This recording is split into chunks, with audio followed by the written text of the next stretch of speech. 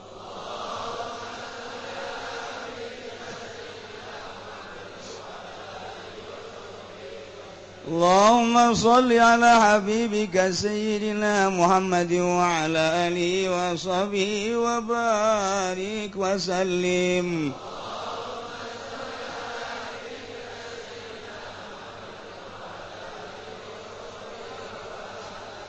Al-Fatihah. Bismillahirrahmanirrahim. Alhamdulillahi rabbil alamin arrahmanir rahim maliki yaumiddin. Iyyaka na'budu wa iyyaka nasta'in ihdinas siratal mustaqim siratal ladzina an'amta 'alaihim ghairil maghdubi 'alaihim waladdallin. Amin. Tutup sementara kemudian bisi aya nu reksa salaman nu rapih ti dieu ka dieu keur henteu na geus komo jauh mah insyaallah sarua bae ya.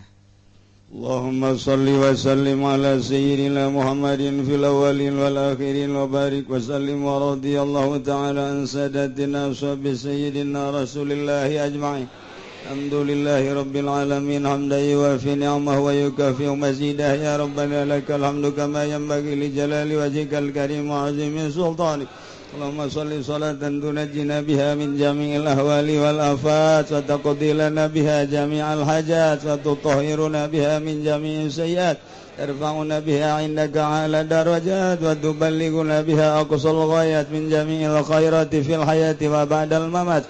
Allahumma ij'al wa awsil wa balligh thawaba ma qara'nahu minal Qur'anil azim wa ma dzakarnahu wa ma sabahnahu wa ma shallaina ala sayyidina Muhammadin sallallahu alaihi wasallam ila arwahi jami' ahlil kubur minal muslimin wal muslimat wal mu'minin wal mu'minat khususan ila arwahi jami' masyayikhina wa ila arwahi abaina wa ummahatina jaddina wa jaddatina khususan ila ruhi abi wa ila ruhi ummi.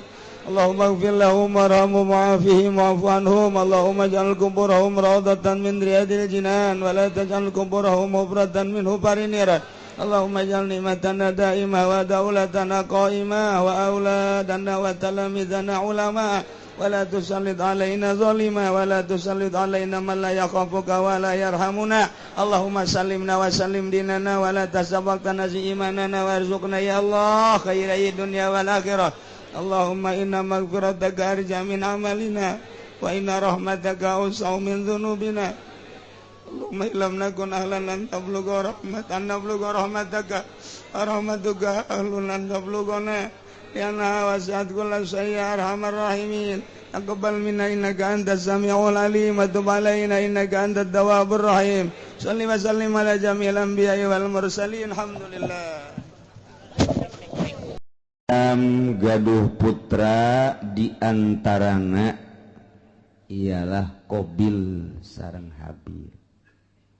Kangjeng Nabi Adam seluruh gaduh putrana adalah tis'atun wa salasuna 39. Boga anakna 39 Kangjeng Nabi Adam.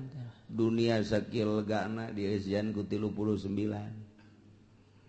Sedangkan ablag-ablagan sepi meureun dunia eta. Kakarak Kangjeng Nabi Adam, Siti Hawa, haju anaka. Ngan ari Qabil mah, Qabil eta cak sariwayat mah lahirna di sorga, ari Habil mah lahirna di dunia di dieu di bumi.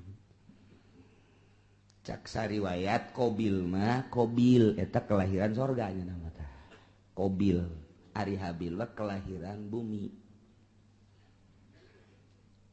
Supaya rada cepet Gusti Allah teh ngalobakeun makhluk maka ngalahirna ieu Siti Hawa sakali lahir sajodo dua-dua. Lalaki awewe lalaki awewe lalaki awe kitu bae tah sajodo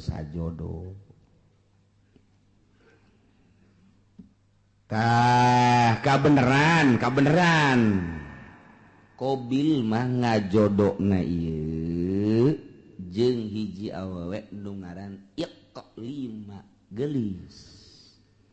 Ai Habil sajodona jeung Labuda rada kurang gelis. Modal berbes lah gitu. Rada kurang gelis. Sedangkan instruksi ti Gusti Allah kawin teh silang. Disilang kawina lamun tadi Qabil ngadulurna ieu adalah jeung Iklima, tah si Iklima anak kudu kawina jeung Habil. Habil anu tadi kaluarna ngajodokna teh jeung Labuda, tah Labuda kawina teh jeung Qabil. Jadi disilang-silang. Anu pertama lalaki awewe, nu kadua lalaki awewe. Tah lalaki nu kadua kawin ka awewe nu pertama. Lalaki nu pertama kawin ka awewe nu kadua. Kitu bae tah silang ulah dikawin kudu babarengan jeung ngalahirna harita. Jadi teu meunang bareng jeung kembaranana. Eta lah hukum di zaman Kangjeng Nabi Adam alaihis. Kawin dipersilakan geus aya instruksi kawin, cuman instruksi hukumna kudu disilang teu meunang jeung kembaranana. Eta hukum mulai tadi dijata.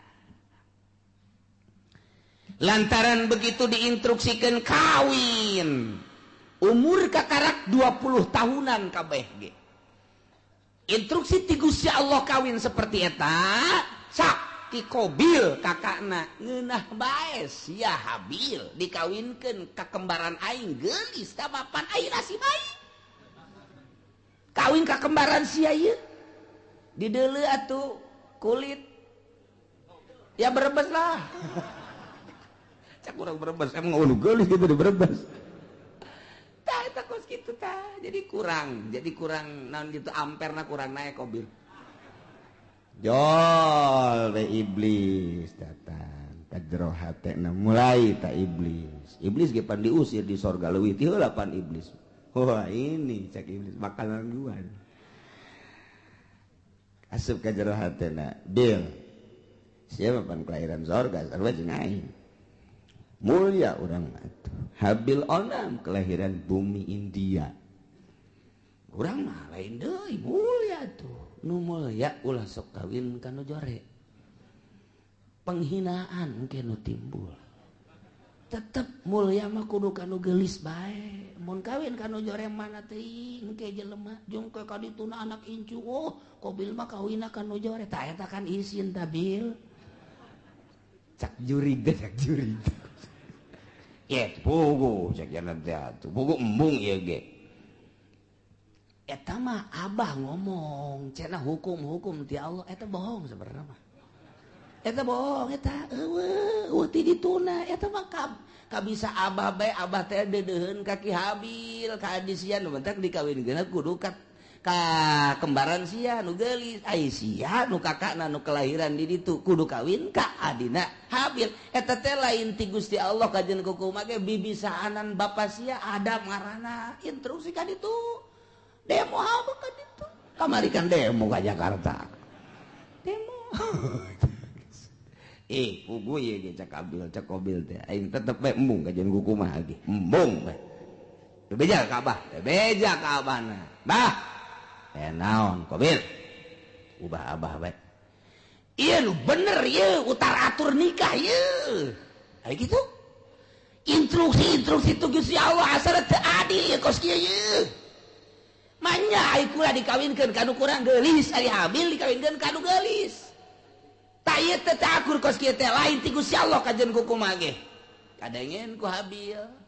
Cek Habil teh Qabil ulah kitu aing mah ja andai kata aing titah kawin kanu jore aing mah daek bae. Namun bener-bener ieu instruksi ti Gusti Allah aing mah geus kumaha Allah bae lantaran dia moal kembali hidup di dunia. Engke ge urang bakal balikna ka Allah. Darah sia. Ngomong sangeunahna bae, geus baing we, ieu mah bohong ieu lain ti Allah ya kajeun kumaha. Lain ti Allah ieu mah kajeun ti Abah ieu mah.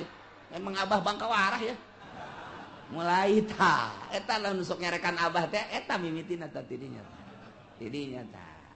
Di Cikubaya duaan tah sok nyarekan Abah tah. Ieu. Masya Allah.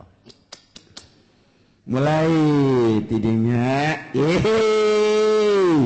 cak Kangjeng Nabi Adam ita amarallahu Allah marintah ayyuzawija Qabila labuda ukhtabil wa yuzawija Habil yaqlima ta eta teh instruksi ti Gusti Allah cak Kangjeng Nabi Adam anjeun Qabil kudu kawin ka labuda dulur Habil Habil kudu kawin ka dulur itu Qabil ngaran iklim instruksi Allah teh bisa cak Qabil kajian kukumah kula mah mung kajian kukumah tetep kula mah sakali mung sebab ieu kula mah teu percaya bahwa ieu teh hukum ti Gusti Allah teu percaya mulai kakarak aya sakituan ge hukum Allah geus ditentang cek urang mah tuh kakarak tarurun ti sorga pan teh saeutikan keneh jelema teh atuh mantak naon narurut ka Kangjeng Nabi Adam henteu tanggeus mulai henteu nurut ya Allah terus bae iblis teh daekeun leupas ti Qabil ieu mah kajian kukumah kudu selesaikeun masalah ieu selesaikeun ieu mah lamun terus-terusan kieu pan isin ka kadituna ieu isin urang engke banyak Qabil kawin jeung nu jore aya Habil kawin jeung nu tak eta isin gengsi ieu gengsi urang mah panturunan sorga oh moal aing moal kajian kukumah tetep bae teu hayang aing mah ajeun geus kieu kumaha kajian kukumah ge urang pokona pas ini bae heula tah tidinya Qabil mikir pas ini unggal poe sakumaha ucing jeung anjing asal kapangiwang kaki Qabil teh kaki Habil teh tuntutanana Qabil luar biasa lobana Qabil mah kakakna Habil adina Habil mah nurut bae aing lah kumaha bae sabodo Allah nu penting mah urang mah ibadah nuturkeun aturan Gusti Allah Subhanahu wa ta'ala lantaran terus-terusan memuncak permasalahan teh tah kuari mah diinstruksikeun kieu ayeuna mah kieu bae atuh nyieun korban lamun memang bener-bener ieu teh kitu menang ti Gusti Allah maka engke aya tandana mun maneh teu percaya bahwa ieu teh instruksi ti Gusti Allah sok nyieun dumades maneh ka Gusti Allah taqarrub ka Gusti Allah sapopoe maneh mah ieu Qabil cak Kangjeng Nabi Adam teh kunaon teu inget ka nu nyieunna ieu tuturkeun Gusti Allah ibadah ka Gusti Allah moal kebal hirup di dunia tuh deuleu Qabil tuh Habil mah nurut jasa adina kabeneran nurut kakana kurang nurut datang ke kuari teh kakak sok rada kurang nurut teh heran orang-orang ati dituda eta ya Allah eta kos kitu yes nyieun korban kuari mah nyieun korban naon nu dikorbankeun ku maneh Qabil ulama supaya Gusti Allah narima ka kula de korban lantaran kula mah petani hasil tani bae ayo gerak kumpulkeun maneh Habil naon kula mah lantaran pangangon embe kibas kula mah cirina naon cak Qabil ieu bahwa korban ditarima ku Gusti Allah jeung teu ditarimana engke cak Kangjeng Nabi Adam lamun ditarima bakal turun langsung ti langit seuneu set engke ngalahap anu ditarima mun anu maneh Qabil ditarima bea engke garing dihakan seuneu dilentam seuneu lamun nu ieu anu ditarima nu kono Habil nu embe beak bosna kitu bae oke cek nyana jadi geus ya dikumpulkeun ku nyana harta-harta hasil tatanian nu dikumpulkeunana hasil tani mun pare nu pangjorena nu dikorbankeun teh lamun gandrung anu geus pangjorena korma nu pangjorena dihiji-hijikeun bangsa anu bakukulna eta dikorbankeun ari nu bararagusna mah ieu dipake ka hook kunyana jang ditumpuk-tumpuk harta jore ari ako Habil mah begitu dikorban teh wow neangan umbe nu puang gedena jeung nu puang bagusna dipandian kunyana ieu nu jang Gusti Allah mah ieu korban ka Gusti Allah entakan nu puang gedena puang bagusna wang lintuhna jadi beda karakterna. Ai Qabil mah kos urang Cikupa nu pangjorena bae. Ai Habil mah kos urang Cilongok nu pangbagus bae. Sia cek urang Cikupa. Ta eta kos kitu kayana. Teden. Bek. Teu kebal langsung turun seuneu. Tet neong itu turun seuneu cak Qabil pasti nu aing nu dilentab ka jeung ku komaha ge. Pasti nu aing. Mun aing nu dilentap berarti aing kawin jeung nu gelis. Mun aing teu dilentap berarti ieu teu beres urusan ieu. Turun seuneu ka dieu ka ditu aing nu dilentap embe. Plek.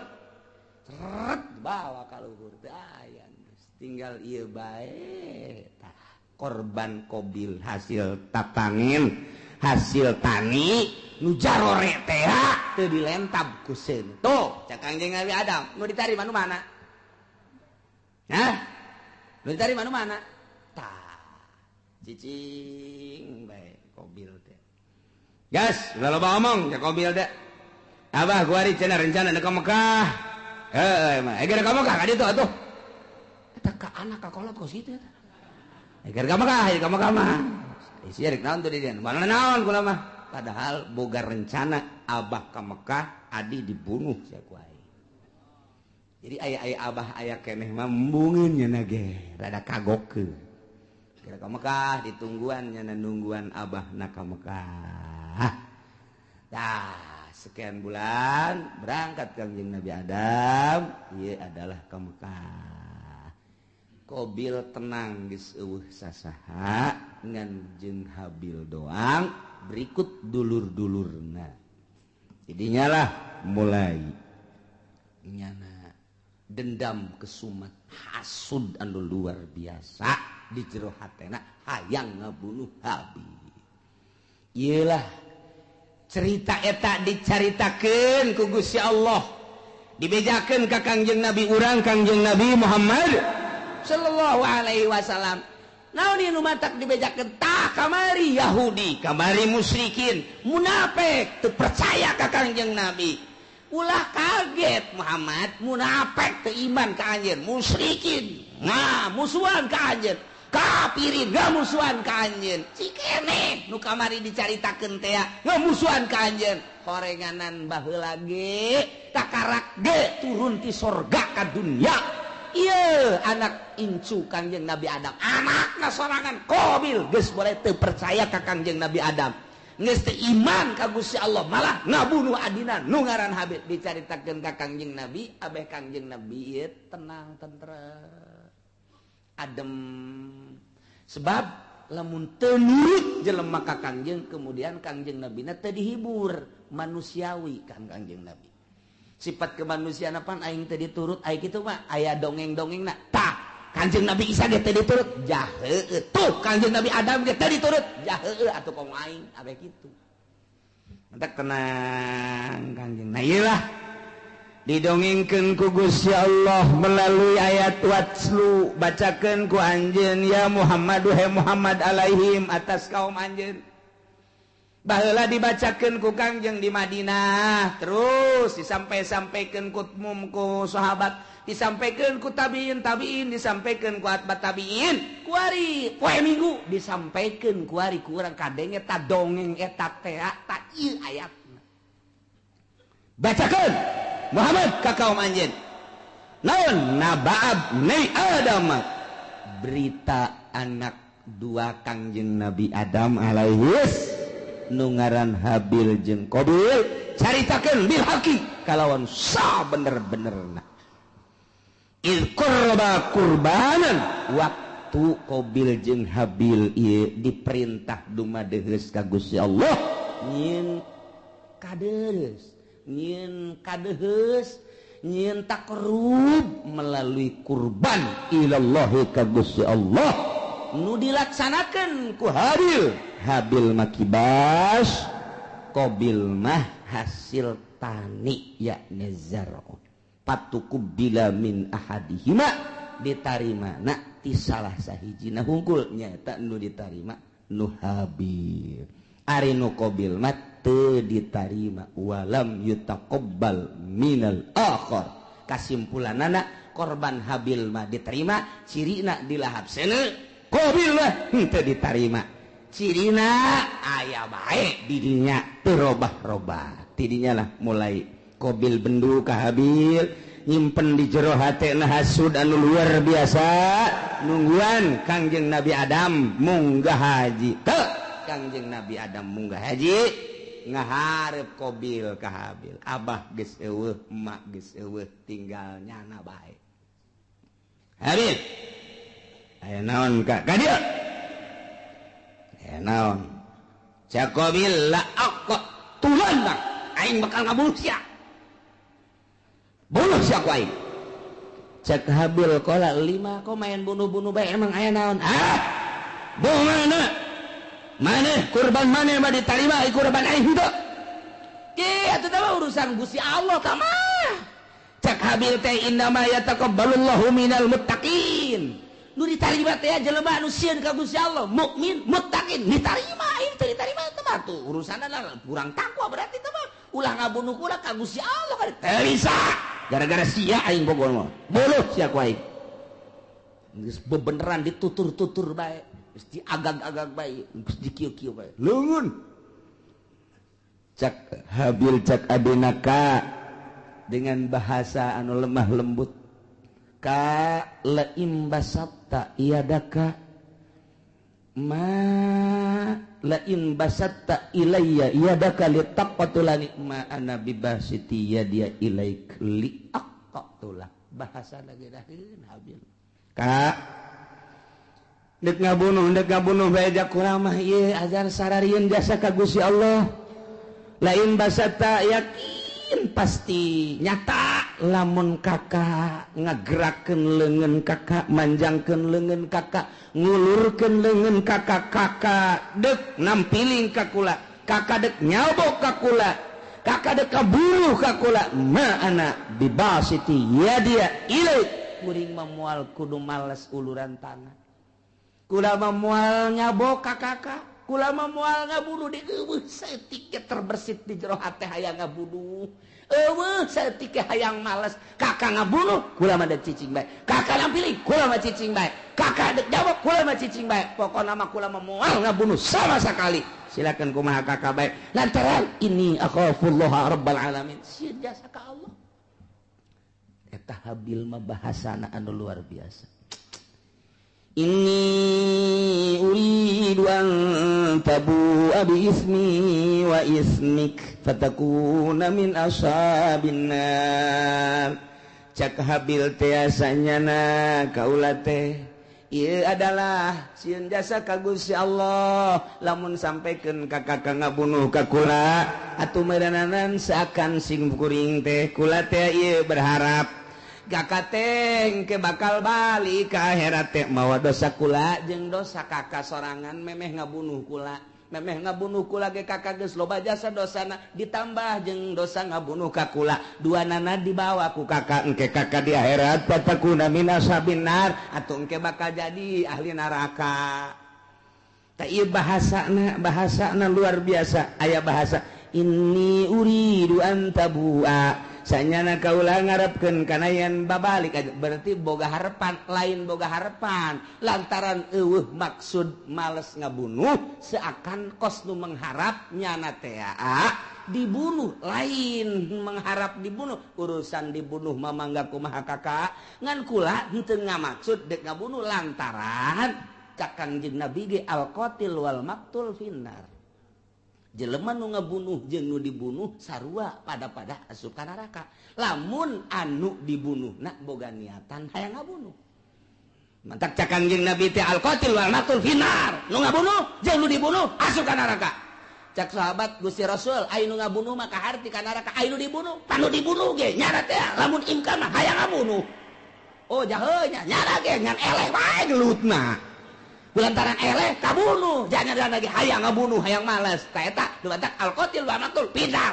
Habil mah eueuh maksud ngabunuh kulantaran eueuh maksud ngabunuh dengan bahasa anu lemas disebutna al-kalamul jami'ul mani Muncak ahli dilagah mah nu mantak bahasana inni uridu an tabu'a bi ismi wa ismika fatakuna min ashabin nar.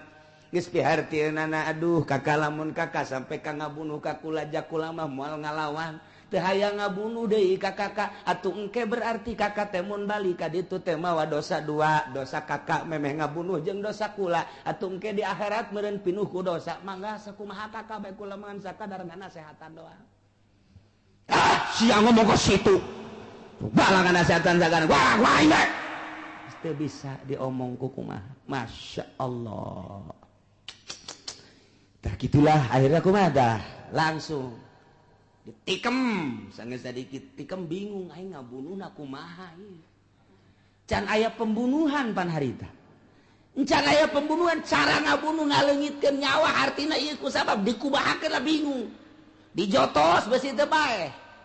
Digebug besi teu bae, dikumahakeun ieu, dikumahakeun bingung nyana.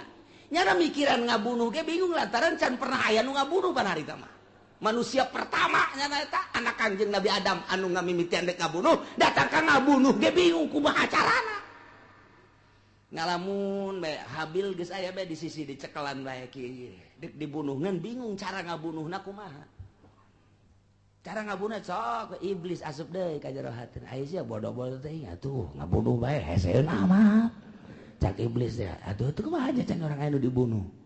Japan ieu manusia kakara ge urang doang. Ngomong we nya di jero hate jeung iblis. Ya kadeulekeun ya. Deulekeun ya. Cat bae iblis teh kaluar nu hiji tek.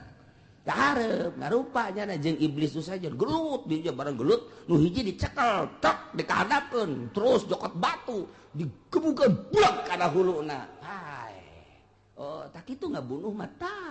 Jadi dicontohan ku sakadang iblis. Masya Allah tuh gitulah Qabil teh oh jahe babarinya eta iblis hiji pae kakara pae geus pae nah Habil ku aing geus bisa sebab aing geus kuliah ngabunuh aing geus bisa saja kuliah ngabunuh nangis aya dosen iblis langsung bae nurutan iblis jadi diperagakeun ku iblis cara ngabunuhna mantak cekel tujahkeun langsung kliak nyokot batu nu gede diangkat ku Qabil gejretkeun kana huluna gujret gitu syariat Masya Allah gitulah bakal jadi ahli neraka wa zalika jazaa'ul zalimin nyana jadi ahli neraka babalas jelema nu zalimah tidinya lantaran keheul jeung keukeuh bae hayang ngabunuh fatawaat maka ngagoda zayanat ngahiasi lahu ka Qabil nafsahu kana nafsu naqatslahi kana ngabunuh dulurna nu ngaran Habil diperagakeun ku iblis faqatalahu maka dibunuhlah ku Qabil Habil dengan cara diperagakeun kos sakumaha iblis fa'asbaha minal khasirin barang geus bae ngalangsa lantaran iblis kalaluar tina hatena ditinggalkeun kabur malah kadenge kaburna ge hayu sia cilaka Qabil cak iblis kan cilaka sia Qabil cak iblis aing geus teu tanggung jawab aing ge ieu doraka setik di sorga turun ke handap baheula kalantaran teu percaya ka Adam aing dilaknat ku Gusti Allah sia ku ari termasuk laknateun Allah aing teu tanggung jawab kumaha sia bae Qabil ceurik di dinya kadung ditangkep ku nyana aduh hadi cang nyana ditangkep ku nyana Masya Allah ieu aya ku kieu-kieu teuing ditangkep ku nyana bari ceurik nyaah jeung deudeuh diciuman geus pae kakak de kudu kumaha ieu teh kudu kumaha jelema geus Kangjeng Nabi Adam Siti Hawa ka Mekah adi-adina jararo tinggalnya na doang duaan ditangkep punyana geus dibunuh mah lantaran iblis tak kalaluan mana teuing luar biasa sedihna Qabil harita neuk menta tulung ka mana ngan sakikituna jelema dibabawa kunyana dipapanggul kunyana ku deudeuh jeung nyaah Dedeh jeung nyaah dipanggul tok ka Masrik 60 km mamanggul bae. Dipanggul deui ka Magrib 60 km bulak-balik lantaran dedeh jeung nyaah. Masyaallah. Kudu dikumahakeun atuh ieu adi. Diciuman deui, dipanggul deui, dicium deui, dipanggul deui, dicium deui, dipanggul deui. Eta sakitu geus luar biasa 40 poe cak sakol maki kituan bage iblis asup deui geus dibunuh mah ulah sakaduhung-kaduhung moal hirup deui kajen kukumaha ke moal hirup deui kudu kumaha tuh ieu kalanjutanana fa ba'asallahu ghuraba wallahu a'lam.